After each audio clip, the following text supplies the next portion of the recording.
चित्रान लेखनी ब्लॉग पे सबका हार्दिक स्वागत है। सबके मंगल हो उसकी कामना के साथ बड़ों को मेरा सारा नमस्कार, छोटों को मेरा साथ। मैं ठीक हूँ, आशा करता हूँ कि आप ठीक होंगे।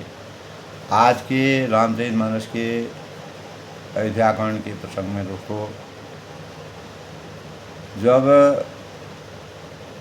भरत जी प्रयागराज में त्रिवेणी में स्नान ध्यान करके प्रजा सहित भगवान रामचंद्र से मिलने के लिए प्रयागराज और त्रिवेणी के दर्शन करते हैं, तो भगवान रामचंद्र ने भरत जी के चरित्र का किस प्रकार से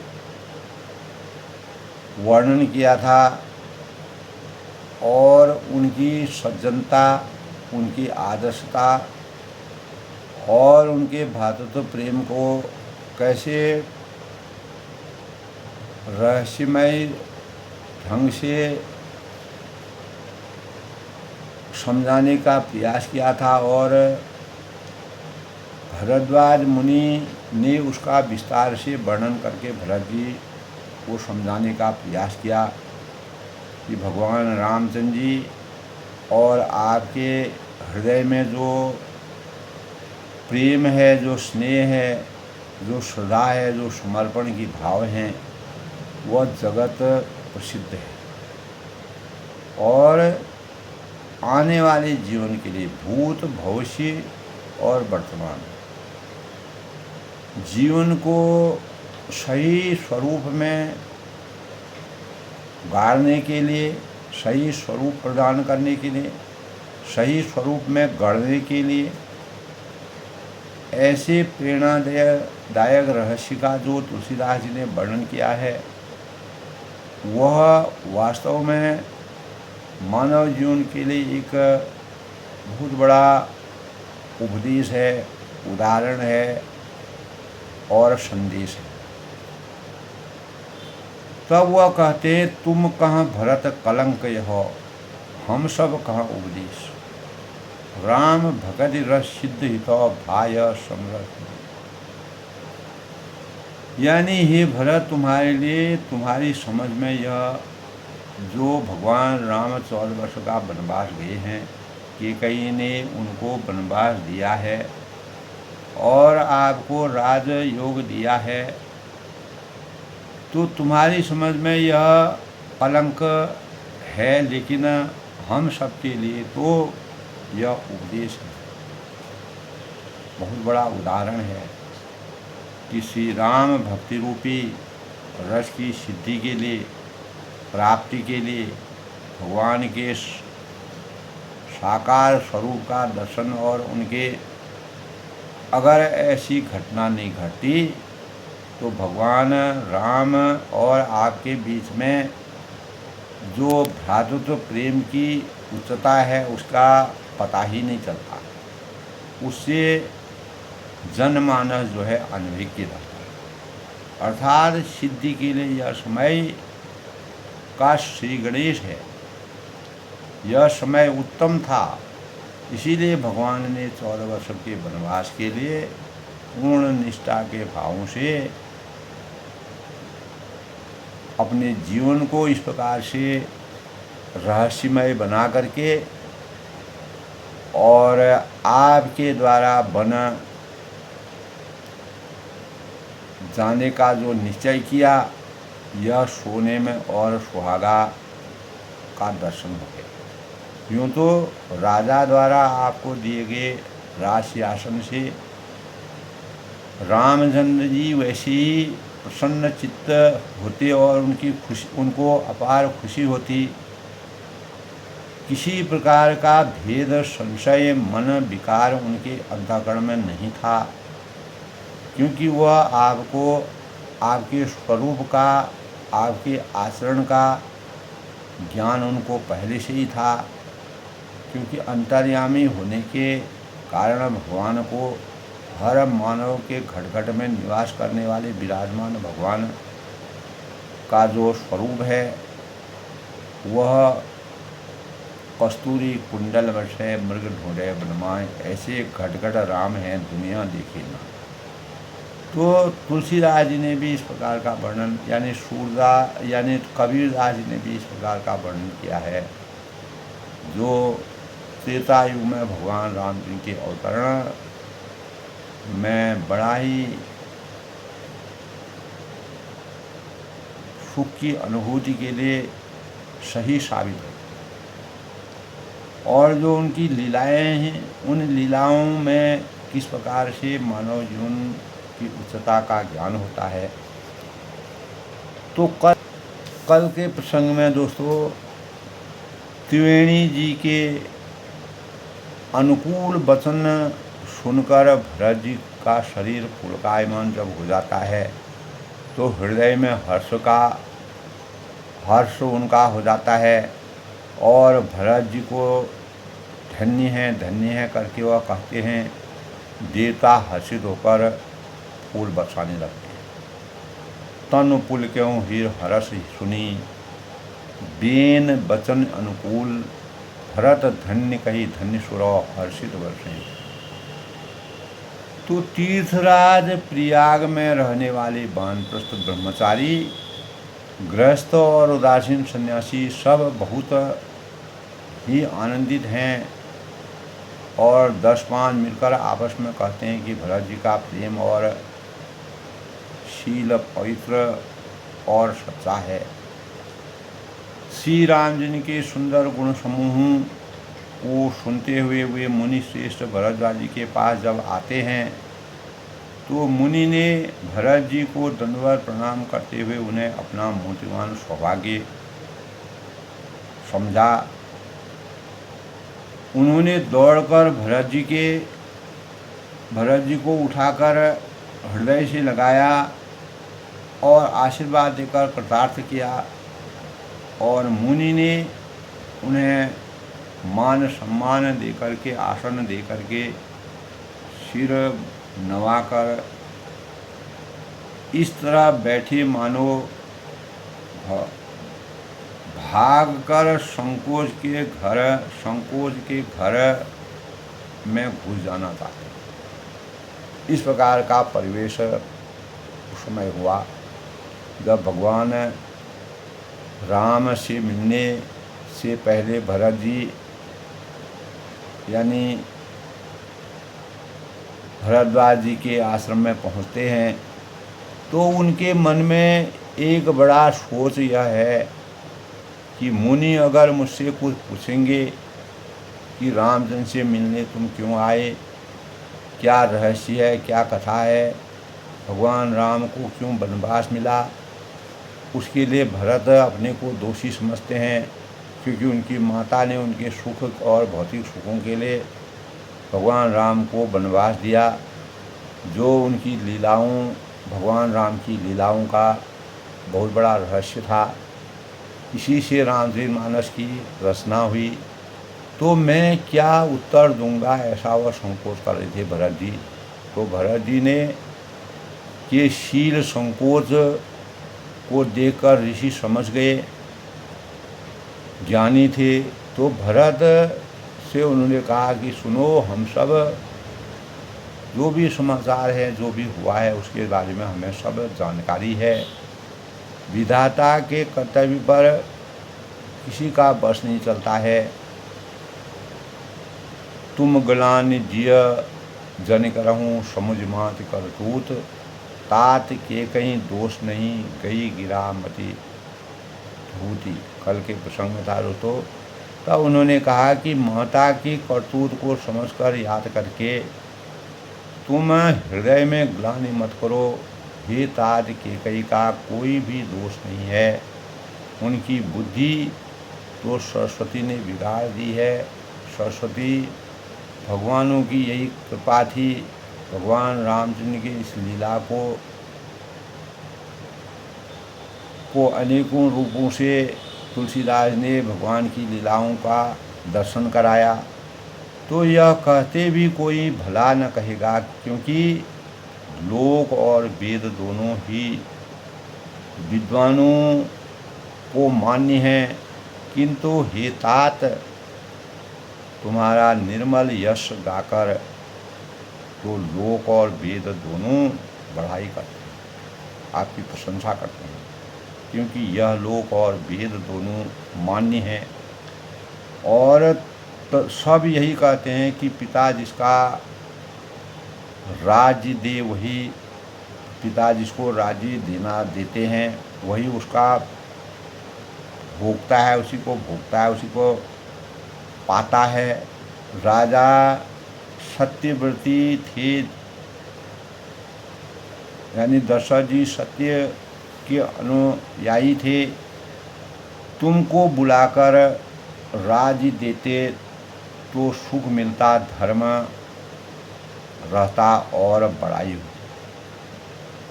तो सारे अनर्थ की जड़ तो श्री रामचंद्र जी का वनगमन है, जिसे सुनकर समस्त जो संसार की पीड़ा हुई और उसी के अनुसार रामचरितमानस का प्रसंग सामने आया, मानव चेतना जगाने के भाव अवतरित हुए।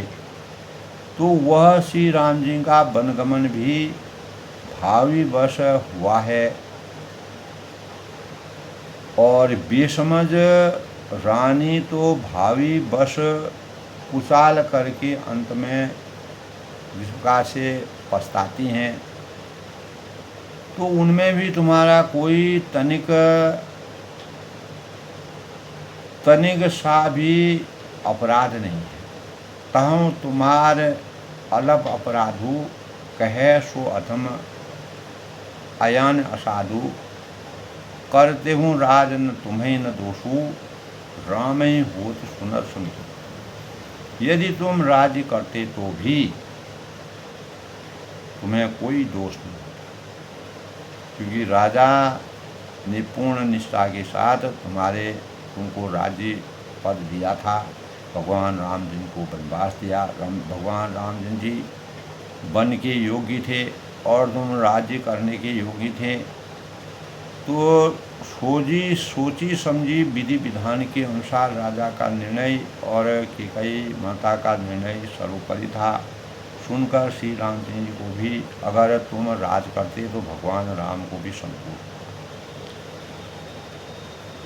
तो तब भरत, हे भरत, अब तो तुमने बहुत ही और अच्छा कर दिया, सोने में सुहागा हो गया। तुम्हारे लिए यह उचित है, यह एक प्रेरणा का विषय बना। श्री रामचंद्र जी के चरणों में प्रेम होता तो होना ही संसार में समस्त सुंदर मंगलों का मूल। जिसके अंतःकरण में भगवान के प्रति स्नेह है, श्रद्धा है, भाव है, वह सर्वोपरि है। सो तुम्हार धन जीवन प्राणा, भूरि भाग को समझ समाना। वह यह तुम्हार आचरण ताता, दशरथ सुमन राम प्रिय। तो वह फिर बड़ाई करते हुए कहते हैं भरद्वाज जी की, सो वह श्री राम जी के चरणों का प्रेम तो तुम्हारा धन जीवन का प्राण ही है। तुम्हारे समान बड़भागी इस संसार में कोई नहीं है। हे तात, तुम्हारे लिए यह आश्चर्य की बात नहीं है, क्योंकि तुम दशरथ जी के पुत्र हो। महान श्रेष्ठ प्रतापी राजा, यश और संकल्प और जीवन शक्ति के स्वरूप यानी दशरथ जी के पुत्र और भगवान सत्य मेव जयते, सत्य राम नाम का नाम ही सत्य है। तो श्री राम जी के प्यारे भाई हो, तो तुम्हें तो किसी प्रकार का कोई शोभ तुम्हारे अंतःकरण में नहीं होना चाहिए। हे भरत सुनो, श्री रामचंद्र जी के मन में तुम्हारे समान जो प्रेम पात्र है, प्रेम का सबसे बड़ा आदर्श है, दूसरा कोई संसार में नहीं है। लक्ष्मण जी, श्री राम जी और सीता जी तीनों को सारी रात उस दिन अत्यंत प्रेम के साथ तुम्हारी सराहना करते करते वह थक गए।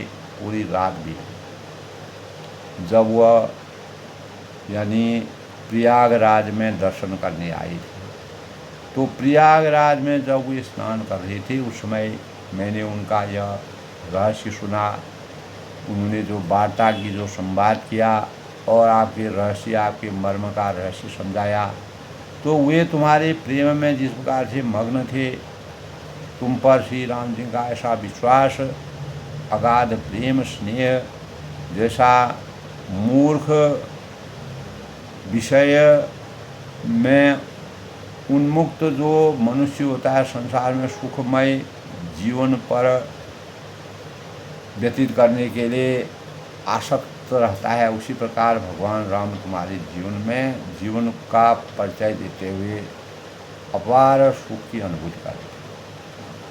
तो यह श्री रघुनाथ जी की बहुत बड़ाई नहीं है, बल्कि रघुनाथ जी तो शरणागत के जो उनके शरण में आता है, कुटुंब भर को, पूरे रघुवंश के कुटुंब वासियों को पालने वाले हैं, संसार के पालनहार हैं।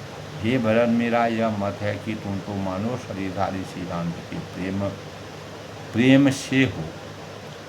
तो हे, तब वह कहते हैं, तुम कहाँ भरत कलंक यह, हम सब कहाँ उल्लेस। यानी हे भरत, तुम्हारे लिए, तुम्हारी समझ में यह कलंक जैसा महसूस होता है, लेकिन विधाता की गति बड़ी निराली है।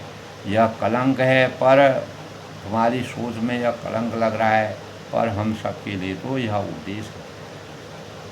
और राम भगत रस सिद्धि तो हाय समो गणेश। और श्री राम भक्ति रूपी रस की सिद्धि की प्राप्ति के लिए यहीं से शुरुआत होती है, यहीं से श्री गणेश होता है। और इसी से हम रामचरितमानस की जो वास्तविक छवि का दर्शन होता है, वो यहीं से शुरू होता है। तो आज के प्रसंग की बात करें तो दोस्तों, उससे पहले आज के शुभ पंचांग के भावों की समीक्षा। तो आज दोस्तों, आज का पंचांग आज 7 जुलाई 2025 आषाढ़ माह के शुक्ल पक्ष की द्वादशी दिन सोमवार है। सिद्धार्थी नाम संवत्सर है और विक्रम संवत 2082 शक संवत 1947 सूर्य उत्तरायण में वर्षा ऋतु का संयोग। आज का दिन बहुत ही शुभ और फलदायक। अनेक प्रकार के कार्यों को, भवन निर्माण करना, आभूषण खरीदना, मकान खरीदना और वस्त्र खरीदना के लिए शुभ माना गया है। आज गुलिक काल 2:09 से 3:52 तक है। यमगंड आज दोस्तों 10:42 से 12:25 तक है। और आज साध्य योग का संयोग है 10:42 पर। फिर जो है विशाखा नक्षत्र और नक्षत्र शुभ यानी पुष्य नक्षत्र है। पुष्य नक्षत्र का संयोग जो शुभ कार्य माना जाता है, अनेक प्रकार से शुभता का द्योतक होता है। अभिजीत मुहूर्त की बात करें, शुभ मुहूर्त की, तो आज 12:05 से 12:58 तक। अमृतकाल 5:51 से 7:31 तक। ब्रह्म मुहूर्त 4:08 से 4:49 तक। और आज राहु काल 10:30 से 12 बजे तक अपराह्न। सूर्योदय आज दोस्तों 5:33 तक सूर्य उदय होंगे और सूर्यास्त 7:18 तक। आज सोमवार का दिन है और सोमवार को भगवान शिव की आराधना की जाती है। शिवम सुंदरम, शिव ही सत्य है, सत्य ही शिव है और गाह्य है। तो भगवान रामचंद्र जी ने शिव जी की आराधना रामेश्वरम में जब रावण पर विजय प्राप्त की थी, तो रामेश्वरम में शिवलिंग की स्थापना की। क्योंकि भगवान शिव और रामचंद्र जी का बड़ा सानिध्य था। जब भगवान राम मानव रूप में अवतरित त्रेता में हुए, तब वह शिव भक्ति को, और पार्वती और शिव जो है हमेशा शिव जी की वंदना करते थे। और माता जानकी ने अपने स्वयंवर से पहले माता गौरा से वरदान मांगा था रामचंद्र जी को पाने के लिए, और माता गौरा ने उनको अटल सौभाग्यवती होने का वरदान दिया। तो सोमवार के दिन भगवान शिव की आराधना करना और शिव लिंग की पूजा करना, और 16 सोमवार को भगवान शिव की आराधना, पूजा, उपासना और विधि विधान के साथ करने से मनोवांछित फलों की प्राप्ति होती है। और शिव में बेलपत्र हैं, मदार के पुष्प हैं, चंदन हैं, और दूध है, दही है, पंचामृत है, और अर्पण किए जाते हैं। भगवान शिव ओम नमः शिवाय का जाप करना 108 बार। भगवान शिव सोमवार के दिन, सोमवार सप्ताह का प्रथम दिन है, इस दिन भगवान शिव की अर्चना करना। किसी भी साधक के जीवन में अगर यानी ग्रह कमज़ोर होते हैं, परेशानी होती है, तो भगवान शिव की साधना करनी चाहिए। ओम नमः शिवाय का जाप करना चाहिए। सोमवार का व्रत और सोमवार को भगवान शिवलिंग में जल चढ़ाना शांति का प्रतीक माना गया है, और शिव की साधना से शांति प्राप्त होती है। इस संसार में, इस सृष्टि में जब कुछ नहीं था तब भगवान शिव का ही सानिध्य था, और उसके बाद सृष्टि की रचना हुई, और भगवान शिव ने अनेकों अवतार लेकर के इस सृष्टि का सृजन किया। सब ब्रह्मा विष्णु महेश ने सृष्टि किया, सृजन करके, सृष्टि की रचना करके, और सृष्टि का श्रृंगार करने भगवान शिव ने रुद्र रूप धारण किया था। शिव की आराधना करने से मानव जीवन में अनेक शुभता के भावों का संचार होता है, और जो कन्याएं होती हैं उनको भगवान शिव का पूजन करने से, उपासना करने से सुंदर वर की प्राप्ति होती है। यह हमारे शास्त्रों में बताया गया है। तो शिव का पार्थिव पूजन करना अनेक कामनाओं की पूर्ति का मानक माना गया है। तो सोमवार के दिन विधि विधान के साथ भगवान शिव का दर्शन करना, भगवान शिव की आराधना करना शुभ माना गया है। इससे हमें शांति प्राप्त होती है, और हमारा जीवन पवित्र होता है, निर्मल होता है, और अनेक शुभता के भावों का संचार होता है। शिव शांति के प्रतीक माने गए, इसीलिए सत्यं शिवम सुंदरम कहा गया है। ओम नमः शिवाय का जाप इस दिन करना चाहिए। भगवान रामचंद्र जी ने इसीलिए रावण के वध के पश्चात रामेश्वरम में शिवलिंग की स्थापना की, और आज भी प्रत्येक मानव भगवान शिव की आराधना करने के लिए रामेश्वरम के दर्शन करते हैं, और पवित्रता के पात्र बनते हैं, भगवान का आशीर्वाद प्राप्त करते हैं। पवित्र और तीर्थ स्थलों में भगवान शिव के अनेकों जगह भगवान शिव के तीर्थ स्थल बनाए गए हैं, जो मानव चेतना को जगाने के लिए और शांति के प्रतीक के रूप में है। भगवान शिव निरंकारी थे, जो पूरे संसार के समुद्र मंथन के समय भगवान शिव ने देवताओं की रक्षा करने के लिए, देवताओं के उत्थान के लिए विश्वान किया था, और इसीलिए उनको नीलकंठ वह कहलाए। और शिव के अनेकों नाम हैं।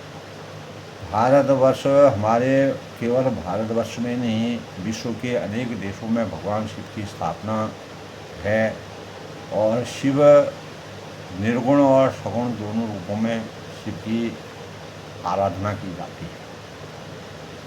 इसीलिए भगवान रामचंद्र जी ने शिव को सत्यं शिवम सुंदरम कह करके शिव की स्थापना की और हमेशा शिव मानव रूप में अवतीत होकर के हमेशा शिव और गौरा पूजन करके प्रत्येक मानव की चेतना को जगाने का प्रयास किया। तो आज के रामचरितमानस के प्रसंग में दोस्तों नौ विधु विमल तात तात दसु तोरा रघुबर किंकर कुमुद चकोरा उदित सदा अथ ही कबहू न घटी न जग नभ दिन दिन दूना। तो भरद्वाज जी भगवान राम को मिलने के लिए जब भरत प्रयागराज में पहुँचते हैं तो भरद्वाज जी उनको ज्ञान देते हैं कि हेता तुम्हारा यश निर्मल और नवीन चंद्रमा के समान है और रघुबर किंकर कुमुद चकोरा और श्री रामचंद्र के दास कुमुद और चकोर हैं और वह चंद्रमा तो प्रतिदिन अस्त होता है और घटता बढ़ता है, जिससे कुमुद और चकोर दुखी रहते हैं। परंतु यह तुम्हारा जो यश रूपी चंद्रमा है सदा उदय रहेगा। जो यश की प्राप्ति तुमको भगवान राम जी के प्रति हुई है वह इस संसार में जब तक सृष्टि रहेगी तब तक यह हमेशा उदीयमान रहेगा। यह गाथा हमेशा विश्व में या पूरी सृष्टि में विराजमान रहेगी। यह कभी भी इसका अस्त नहीं होगा और जगत रूपी आकाश में यह कभी इसकी यह घटेगा नहीं। यह निरंतर दिन दूना रात चौगुना बढ़ता ही जाएगा। कोक त्रिलोक प्रीति अति करहीं प्रभु प्रताप रवि छवि न हरहीं निशि दिन सुखद सदा सब काहू पुरुषी ही न की कई कर्तव्य राहु। तब भरद्वाज जी कहते हैं कि त्रिलोक की रूपी तीनों लोगों के स्वरूप चकुआ इस यज्ञ रूपी चंद्रमा पर अत्यंत प्रेम करेगा और प्रभु श्री रामचंद्र जी का प्रताप रूपी सूर्य इसकी छवि को हरण नहीं करेगा और यह चंद्रमा रात दिन सदा सब किसी को सुख देने वाला होगा। एक चंद्रमा ऐसा है जो रात में आता है, दिन में रात में प्रकट दिखता है, दिन में सूर्य की रोशनी से छुप जाता है। लेकिन जो चंद्रमा आपका यह जो चंद्रमा रूपी यश प्राप्त हुआ है यह रात दिन एक समान रहेगा। सभी को सुख की अनुभूति होगी। और केकई ने जो भगवान रामचंद्र जी को वनवास दिया, केकई का जो कुकर्म रूपी राहु इसे ग्रास नहीं करेगा, यानी केकई किसी प्रकार की भी दोषी नहीं होगी। पूर्ण राम सप्रेम पीयूषा। यह चंद्रमा श्री राम जी के सुंदर प्रेम रूपी अमृत से पूर्ण है, पूर्ण अमृत की पराकाष्ठा से भरपूर है। गुरु अवसान दोष नहीं दूषा। और यह गुरु के अपमान रूपी दोष से दूषित नहीं होगा, किसी प्रकार का दोषारोपण इसमें नहीं होगा। राम भगत अब अमेय अब आशा अघाऊ, यानी तुमने इस यश रूपी चंद्रमा की सृष्टि करके सृष्टि में इस प्रकार के भावों को विराजमान करके कीन्हु सुलभ सुधा वसुधाहूँ। इस पृथ्वी मंडल में इस पृथ्वी को अमृत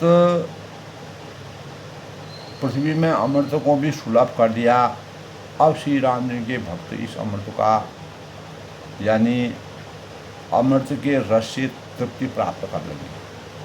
यह सभी को ज्ञान की प्राप्ति हो जाएगी। अमृत का रस सब पान करेंगे। भूप भगीरथ सुसरी आने। राजा भगीरथ गंगा जी को पृथ्वी पर लाए थे और सुमिरन सकल सुमंगल खानी। गंगा जी का स्मरण ही संपूर्ण सुंदर मंगलों की खान है, भंडार है। दशरथ गुण गण वर्णन जाहि। दशरथ जी के गुण समूह का तो वर्णन ही नहीं किया जा सकता है। अपार गुणों से सुसज्जित दशरथ जी का चरित्र था। अधिक कहा जेहि सम जग नाही। और अधिक क्या, जिसकी बराबरी का जगत में कोई भी अभी तक न पैदा हुआ है, न है, न हो। तो ऐसे यशस्वी राजा के पुत्र होने का तुम्हें सौभाग्य प्राप्त हुआ है। जासु स्नेह सपूत बसो राम प्रकट भय। जिनके प्रेम और संकोच या शील स्वभाव के वश में होकर स्वयं सच्चिदानंद घन भगवान श्री राम आकर प्रकट हुए। जे हर हिय नयनन कबहूँ निरखे नहीं अघाय। जिन्हें श्री महादेव जी यानी भगवान शिव भी अपने हृदय के नेत्रों में कभी हमेशा उनको अपने हृदय में धारण करके कभी छकते नहीं थे, अघाते नहीं थे।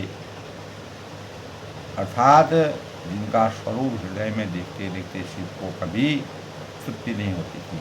ऐसे महिमा मंडन भगवान रामचंद्र जी के तुम भाई हो। समात्मा किसी प्रकार का दोष तुम्हारे अंतःकरण में नहीं है। सर्वगुण शक्ति मान भगवान रामचंद्र के स्वरूप का जो तुमने स्नेह की पराकाष्ठा को परिमार्जित किया है, वह जगत में हमेशा के लिए विराजमान रहेगा। कीरति विधु तुम कीन अनुपा। जहाँ बस राम प्रेम मृग रूपा। तात ग्लानि करऊँ ये जाहे हरऊँ दरिद्र पारुष पाए। परंतु उनसे भी बढ़कर तुमने कीर्ति रूपी अनुपम चंद्रमा को उत्पन्न किया है। जो यश तुमने प्राप्त किया है, जिसमें श्री राम प्रेम ही यानी हिरण के चिन्ह के रूप में बसता है। और हे तात तुम व्यर्थ ही हृदय में तात गलानि करऊँ जिय जाए। व्यर्थ भी अपने हृदय में इस प्रकार की ग्लानि कर रहे हो। डरऊँ दरिद्र पार्श्व पाए। तुम व्यर्थ ही हृदय में ग्लानि कर रहे हो। और जिस प्रकार पारस पाकर भी तुम दरिद्रता से डर रहे हो, तुमको तो भगवान राम रूपी पारस की प्राप्ति हुई है। ऐसे स्वरूप को प्राप्ति से तुम्हारा जीवन धन्य है। तब सुनो भरत हम झूठ न कहें। तब यानी